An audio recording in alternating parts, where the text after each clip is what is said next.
Hello viewers, in this particular module we will be discussing nationalism in India.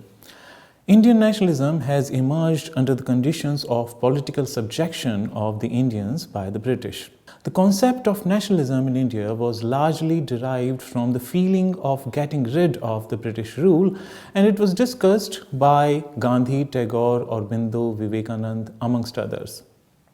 It was after being ruled by the British that the Indian people got united to get rid of this rule. Hence, the feeling of nationalism in India is largely a result of colonialism. It can also be admitted that the nationalists and elites of India before the independence were aware of the activities of other nations and had become liberated or were struggling for liberation. And these incidents affected the movement of independence in India. But it is also noticeable that the Indian nationalists and elites were against the mere imitation of European countries, and they were trying to form a nation with the foundation of Indian tradition and culture, albeit they were also admiring and applying the Eurocentric module of nation as per the situation and need. Though some Indian nationalists were against the use of European methods for the formation of the Indian nation, as did Gandhi and Aurobindo, yet some other elites were trying to assimilate the Western and Eastern methods to make a self-dependent and developed Indian nation like Tagore. All of them contributed to the formation of Indian nation in their own way. To describe the Indian concept of nation, the views of Mahatma Gandhi, Rabindranath Tagore and Sri Aurobindo have been presented in this module. So let's begin with understanding the very idea of the nation and nationalism. The concepts of nation-state and nationalism are very important concepts in contemporary political philosophy. Nenand Mickiewicz, in his entry on nationalism in Stanford Encyclopedia of Philosophy, defines nationalism in a wider sense in any complex of attitudes, claims, and directives for action ascribing a fundamental political, moral, and cultural value to nation and nationality, and deriving obligations for individual members of the nation and for any involved third parties, individual or collective, from this ascribed value. He has mentioned that the term nationalism is generally used to describe two phenomena: the attitude that the members of a nation have when they care about their national identity, and second, the actions that the members of a nation take when seeking to achieve or sustain self-determination.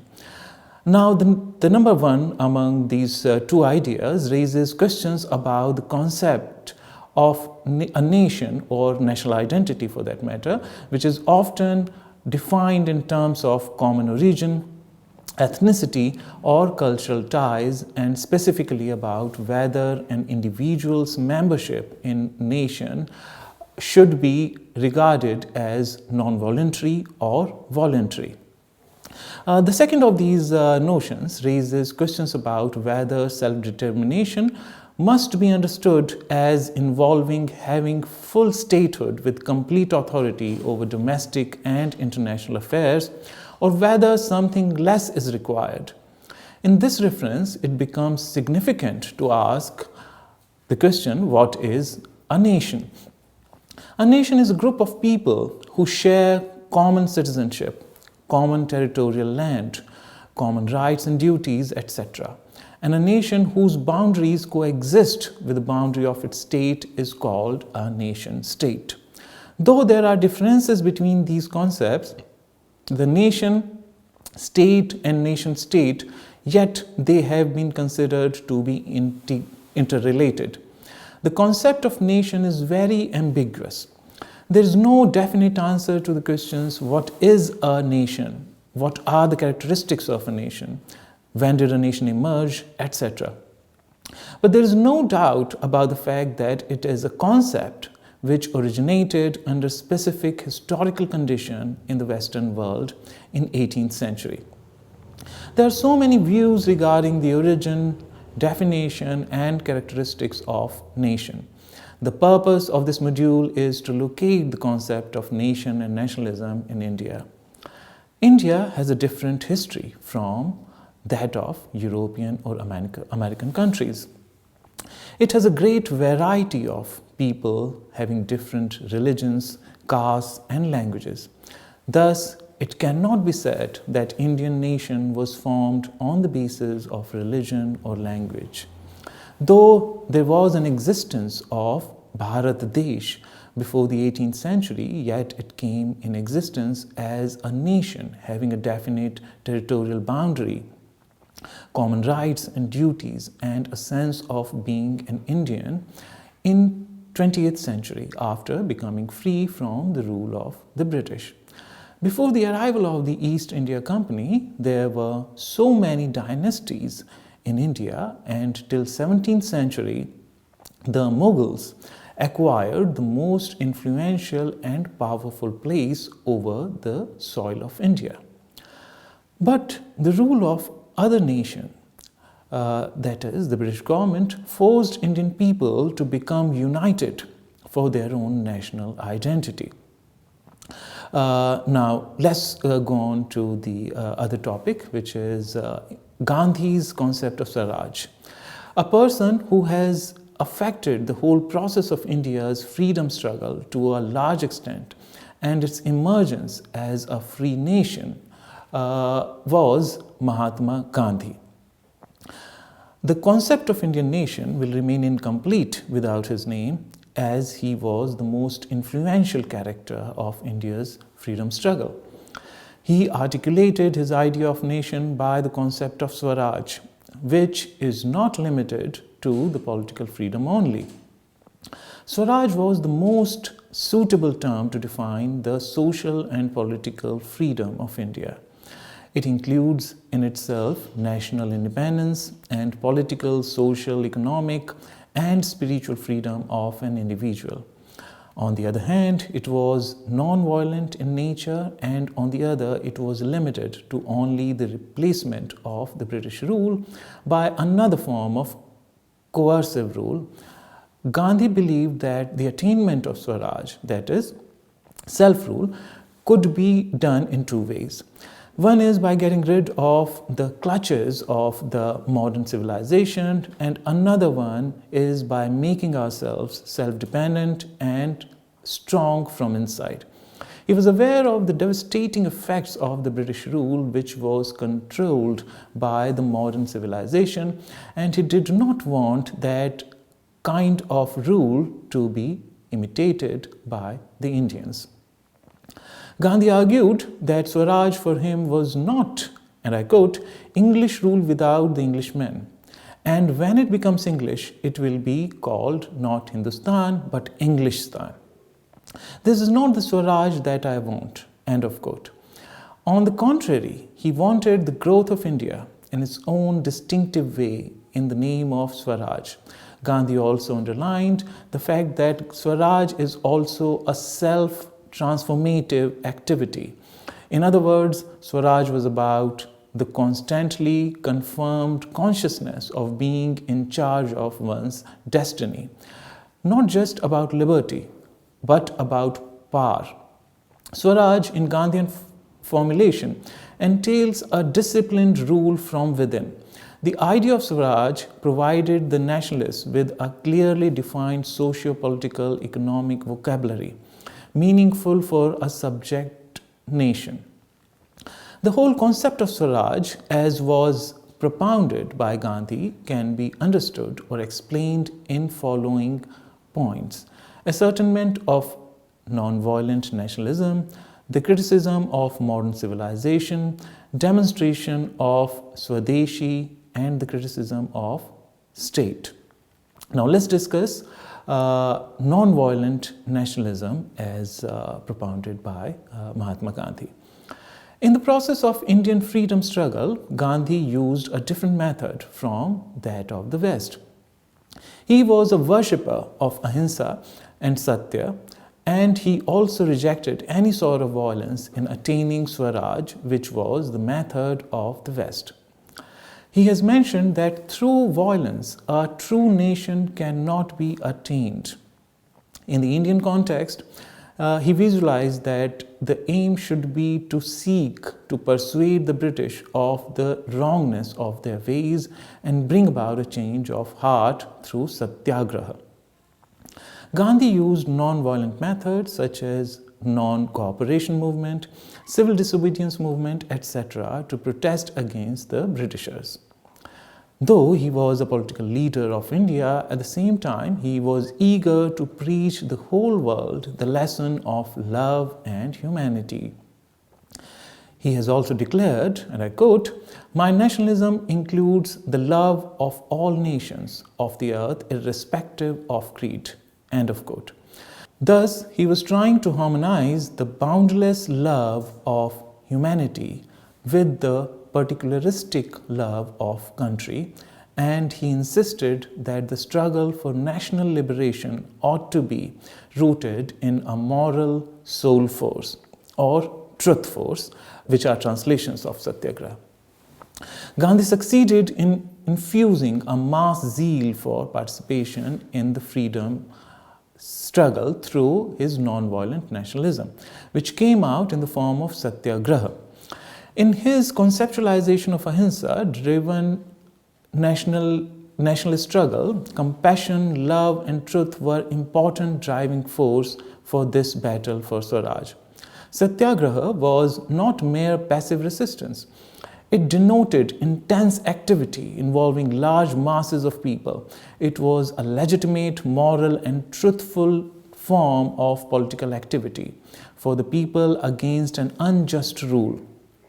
Satyagraha is a science of political struggle in the sense that a satyagrahi, endowed with highest moral values, is trained to fight the most ruthless state machinery in accordance with the canons of nonviolence.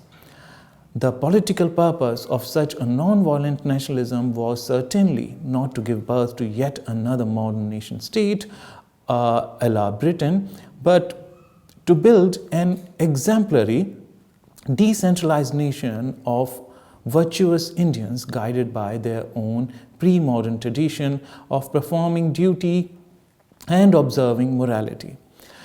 Real home rule is self-rule or self-control, Gandhi stated. Let's move on to the next topic, which is a critique of modern civilization. Gandhi, through his non-violent nationalism, found the cause of the enslavement of the Indian people in modern civilization. He admitted modern civilization to be the most dangerous hindrance in the way towards Swaraj. Swaraj can only be attained by the moral regeneration of every individual. That is not possible unless we get out of the garb of modern civilization. Embracing chiefly bodily welfare as the object of life, modern civilization, in one British experience, has gnawed away at the health of the old Indian civilization, which once provided the social and moral foundations of a naturally undivided Indian nation. With the arrival of Europeans, their civilization has appeared in its many violent manifestations. The railway, which constitutes a career of plague germs, lawyers who teach immorality by selfishly advancing conflicts instead of helping to resolve them, and modern medical professionals dependent on supporting technologies and institutions which strengthen physical indulgence and sin. Driven by the desires generated by modern civilization, Indians have lost their traditional connection to spirituality, ahimsa, and tolerance, values that are indispensable for Indian self-rule, according to Gandhi. It is therefore not surprising that the editor refers to, and I quote, doing one's duty, dharma that is, as the only appropriate educational path to both individual and national self-rule. Civilization is that mode of conduct which point out to man his path of duty. His ideal of nation building based on simple life in villages, so the criticized materialistic modern civilization. The material advancement without limit was a product of industrialism founded chiefly upon machinery in the modern civilization. At present, the machine is helping a small minority to live on the exploitation of the masses, according to Gandhi. Machinery is the chief symbol of modern civilization. It represents a great sin. He also criticized his countrymen for running after English language. He said, "It is worth noting that by receiving English education, we have enslaved the nation." Thus, the whole structure of his socio-economic philosophy is based on a spirit critical of modern civilization. It is my deliberate opinion that India is being ground down not under the English heel, but under that of modern civilization. This is a quotation from Gandhi. Now, after this, let's move on to the next heading, which is demonstration of Swadeshi. Gandhi used the term Swaraj to describe a society run in a Swadeshi spirit. It meant social, economic, and cultural independence. If Swaraj was foundational theory of Gandhi's social and political thought, Swadeshi was the empirical demonstration of those relevant social, economic, and political steps towards creating a society different from the existing one. Dwelling on the nature of Swadeshi, Gandhi thus argued, and I quote, "Swadeshi is that spirit in us which restricts us in the use and service of our immediate surroundings to the exclusion of the more remote." End of quote. Ideally, Swadeshi was touted as a way of resisting the sense of cultural inferiority inculcated by European domination without hurting the colonizer. Through the notion of Swadeshi, Gandhi led Indian nation to the condition of self-dependence. It was his view that in that case, every village would be capable to fulfill its requirements through itself and with the help of its neighbors. Gandhi had a vision that Swadeshi spirit could free the Indian people from the claws of foreign rule. For this reason, he propounded the use of spinning wheel.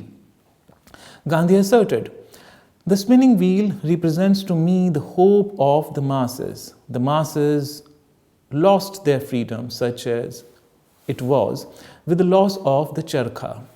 The charkha, Hindi word for spinning wheel, supplemented the agriculture of the villagers and gave it dignity. It was the friend and solace of the widow. It kept the villagers from idleness, for the charkha included all the anterior and posterior industries, ginning, carding, warping, sizing, dyeing, and weaving. All these activities are associated with charkha. These, in their turn, kept the village carpenter and the blacksmith busy. The charkha enabled the 700,000 villages to become self-contained. Hence, Gandhi assumed that Swaraj can be attained through the spirit of Swadeshi. After having discussed the idea of Swadeshi and Swaraj, now let's discuss the next idea, which is Gandhi's criticism of state. On the basis of his non-violent nationalism, Gandhi has criticized the state that is based on power and violence. He was the propagator of individual rights. Hence, on that basis, he could not appreciate the notion of state because in it, the government enjoys all sorts of power and the individual becomes a mere object. Gandhi was against the centralization of power and economy. He advocated for decentralization of the state and establishment of Panchayati Raj in every village through which the rights of an individual can be saved. He further claimed independence must begin at the bottom. Thus, every village will be a republic or panchayat having full powers. It follows, therefore, that every village has to be self-contained and capable of managing its affair, even to the extent of defending itself against the whole world. It will be trained and prepared to perish in the attempt to defend itself against any onslaught from without. Thus, ultimately, it is the individual who is the unit. He has observed that the state is not suitable for India because India is a spiritual and non-violent nation, and state do not have any room for non-violence. On the other hand, Indian civilization has given much importance to human relations and tolerance. Hence, an institution or mode of government that denies these values cannot be suitable for India. State is an abstract institution and has no place for human relations. Since the task of independent India was to purify and stabilize its civilization, its policy should be so structured that it could protect and act as its internal critic.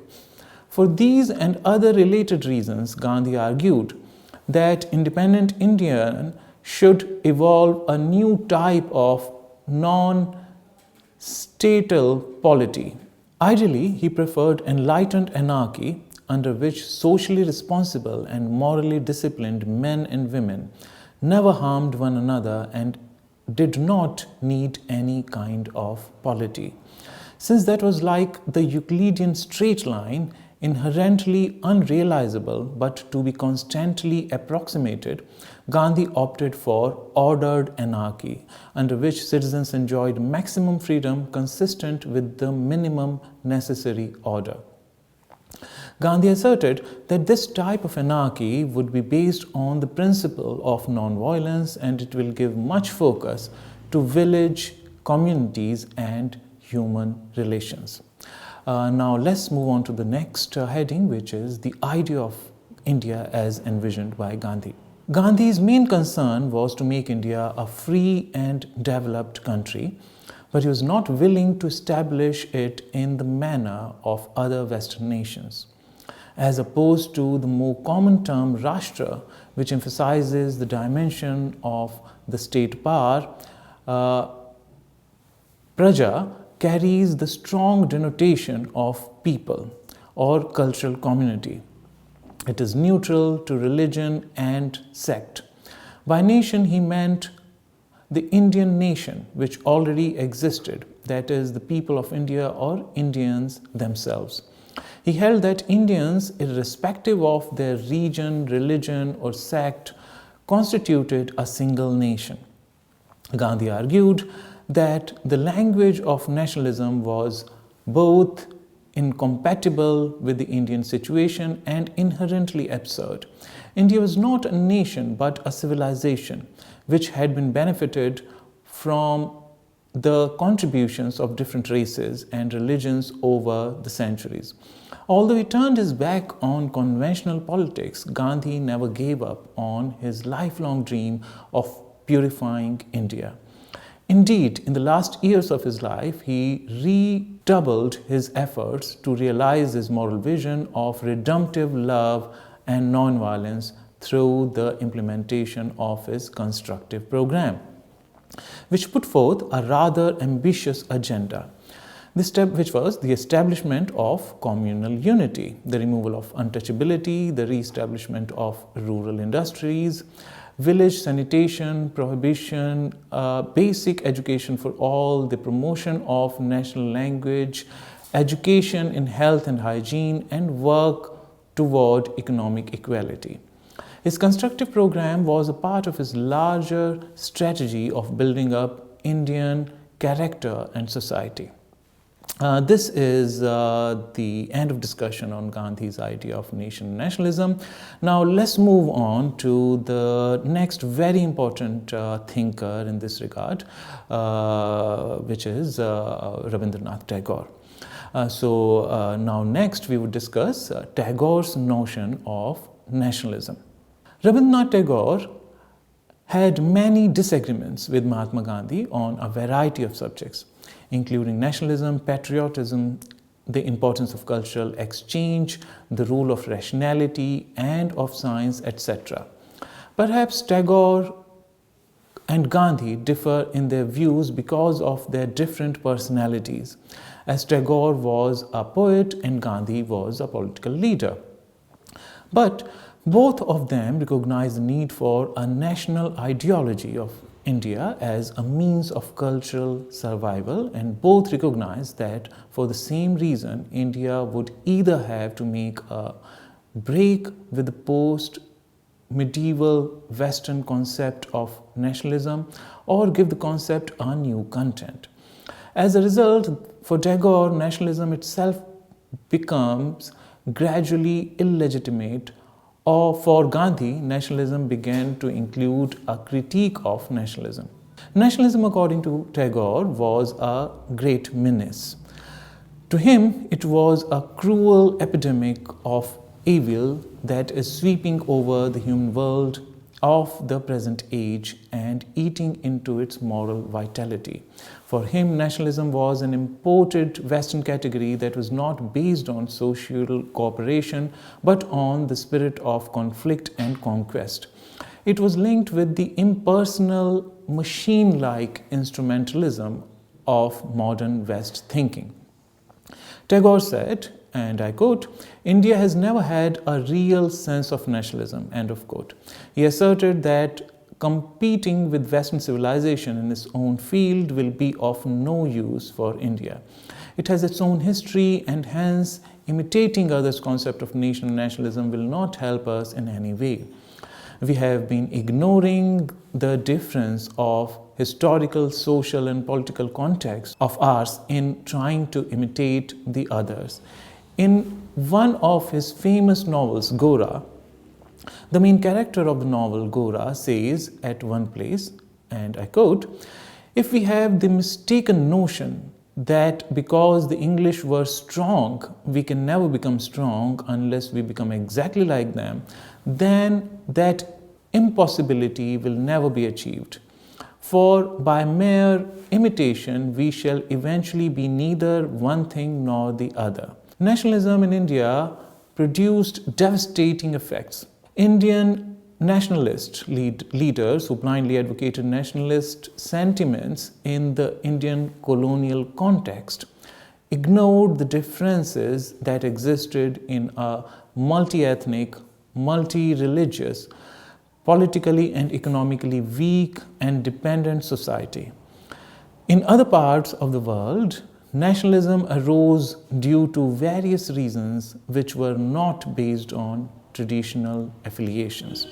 Since the demand of these other countries for the formation of a nation was different from that of India, it created a chaos in India where people started adopting it for solving their own problems. It created contradictions instead of providing a basis for unity. He believed that this basis of unity was at a social level and was achieved through saints like Nanak, Kabir, Chaitanya, and others. He argued that the problem of India is social in nature and can never be sorted by political means. Being a poet, Tagore gave much importance to the personal relationship.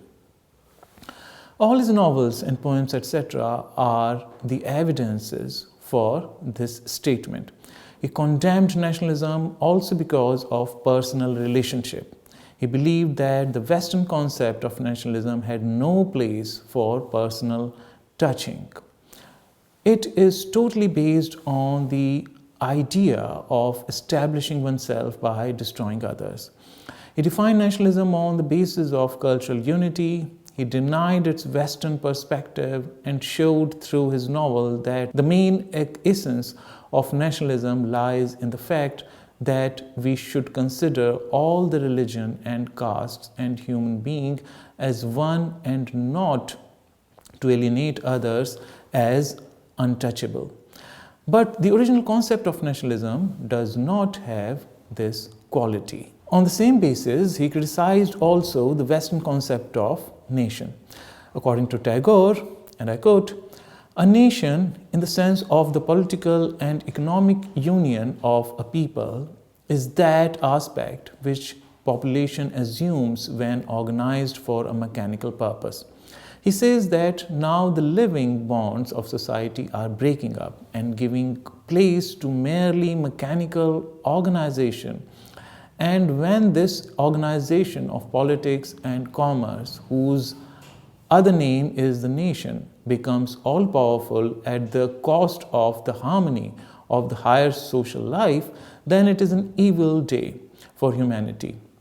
India is now ruled by this abstract being nation. In his essay, Nationalism, he distinguished between government by kings and human races, his term for civilization that is, and government by nation, his term for nation state. He believed that government by the nation is neither British nor anything else. It is an applied science. It is a universal, impersonal, and for that reason, completely effective. The concept of nation is based on the moral principle of power, where everyone is trying to extend their resources to defeat and crush others. According to Tagore, the concept of nation is totally Western and is based upon power and economy. So it does not have any room for human relations or feelings, hence become totally impersonal and exclusive. He said, and I quote, "I'm not against one nation in particular, but against the general idea of all nations." End of quote. He recognizes that the standard advice to India will be to work for an adjustment of races, to acknowledge the real difference between them and yet seek some basis of unity. But he makes difference between the spirit of West and the nation of West. The good things that West has given us are only because of its spirit and not because of nation. In this context, he admired things of West that were important to build India a free and developed nation.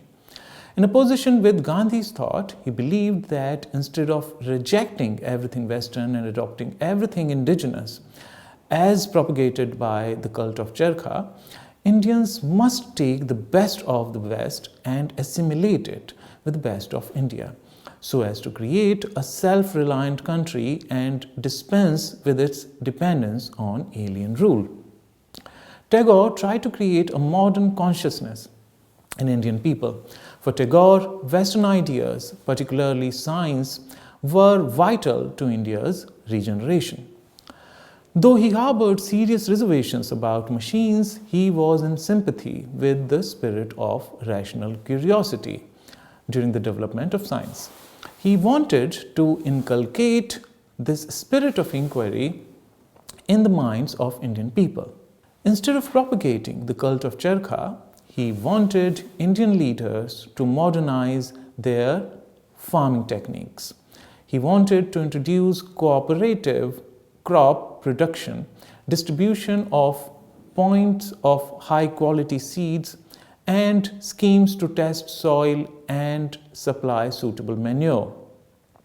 He believed that such activities would require intelligence, knowledge, drive, and commitment that are essential for the country's liberation. Though Tagore criticized the Western perspective of nation and nationalism, he wanted India to become a nation of its own. It is worth noticing that while Tagore wanted to make India a modern and developed country with the base of a culture, Gandhi totally denied modernity in building his nation. Now, after having discussed Tagore's views on nationalism, let's move on to the discussion of Aurobindo's views on nationalism. The contribution of Aurobindo has been remarkable as he tried to present a pluralistic and cosmopolitan understanding of the concept of nationalism. He has presented a very spiritual and religious nature of nationalism. Aurobindo identifies the nature of nationalism with one's faith in his motherland, the dignity of one's own culture, civilization, and traditions. He has been a great admirer of the Indian way of living, and he finds it absolutely legitimate and necessary to fight for and respect one's own autonomy and independence. Aurobindo, in his logical defense of nationalism for India, has tried to show how the arguments given by the supporters of the British rule are mistaken and misguided. He argues that to feel proud of one's own affiliation and values and to try to get rid of the alien rule can never be questioned. It might be the case that the alien rule has proven to be beneficial on so many fronts. It does not imply that we should accept to be under the despotic rule of the other. While mentioning the characteristics of the morality of the West, he states that the individualistic, materialistic, scientific, and mechanical notion of morality is like a disease, and we can overcome this disease by our moral and spiritual strength. His fight against the subjugation of India by the British was also influenced by his faith in the morality of peace. He was against the Western civilization, which was based on the morality of war. For him, the strength of love and spirituality would always overcome the material and mechanical forces.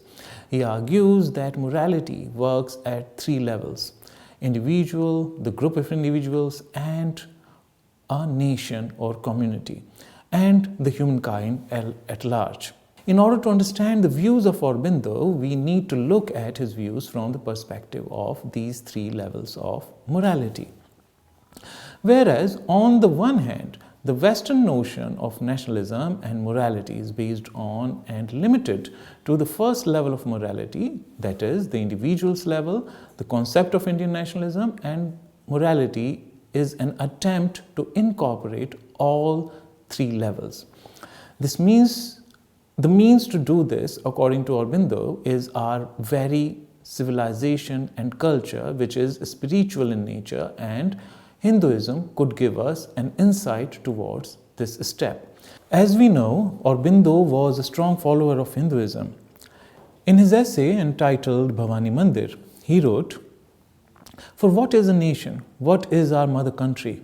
It is not a piece of earth, nor a figure of speech, or a fiction of mind. It is a mighty Shakti composed of all the Shaktis of all the millions of units that make up the nation. Bhavani Bharati is the living unity of the Shaktis of 300 million people." Sri Aurobindo considered nationalism as much deeper and more profound than mere patriotism. In consonance with his concept of the nation as a divine entity, he looked upon nationalism as a spiritual imperative, a virtually religious practice which was essential for the emancipation of the motherland as well as the spiritual development of the devotee. Service of the nation was his highest religion. His ultimate faith in Hinduism has given a false understanding of his position on nationalism. His Hinduism-driven views do not lead towards partiality for Hindus. He has argued that the freedom of our nation is not just to get rid of the alien rule, but also to gain spiritual strength so that we can be self-dependent and can manage things on our own. Aurobindo has argued that it is immoral to try to impose one's civilization and way of living on others. They might consider their civilization advanced and worthy to be followed by all. Aurobindo does not see any good in giving priority to the materialistic nature of the Western civilization over the Indian civilization, which is based on spirituality, meant for the real development of human beings. Aurobindo did not accept that the British rule is doing any good for the development of our nation in a real sense. He criticized the idolizing of the British culture by the liberal and moderate leaders as cultural capitulation to the British rulers.